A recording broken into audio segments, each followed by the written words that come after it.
So என்கிட்ட எதுவுமே இல்லை சார், நான் முதல் நிலை பட்டதாரி, நான் வாழ்க்கையிலே இப்போ தான் நான் வந்து படித்து முடிச்சு நான் தான் என் குடும்பத்தையே பார்த்துக்கேன். எங்கள் அம்மா அப்பா படிக்கல, எங்கள் அம்மா அப்பா வந்து ரொம்ப ஏழ்மையில் இருக்காங்க, நான் தான் ஃபஸ்ட்டு பண்ண போகிறேன்னா அவன் ஈக்விட்டியை கற்றுக்கிட்டு பண்ணலாம்னு சொல்லிட்டு அவன் ஈக்விட்டியை கற்றுக்கிட்டு அகைன் நான் சொல்கிறேன் what I chase if you invest in something you to understand invest. சும்மா கண் மூடிட்டு ஈக்விட்டியில் போனால் லாஸ் வருமானா அது வருங்கிறது அந்த ஆட்லேயே சொல்லுவாங்க.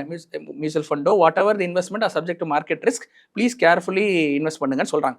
அதே கான்செப்டில் அப்போது someone has to start somewhere. நான் சொல்கிறேன் ஈக்விட்டி மியூச்சுவல் ஃபண்ட் போகக்கூடாது, தாராளமாக போகணும், கண்டிப்பாக போங்க. அதில் போன வெல்த் கிரியேஷன் நீங்கள் சொல்கிற மாதிரி 100x 1000x பண்ணவங்களாம் இருக்காங்க. பட் நான் என்ன சொல்கிறேன்னா they have to start somewhere. Gold is easy for them. ஏன்னு கேட்டிங்கன்னா 1 கிராம்னா என்னென்னு படிக்காதவங்களுக்கு கூட எனக்கு தெரியும், 1 பவுனுனா 8 கிராம்னு எல்லாருக்கும் தெரியும்.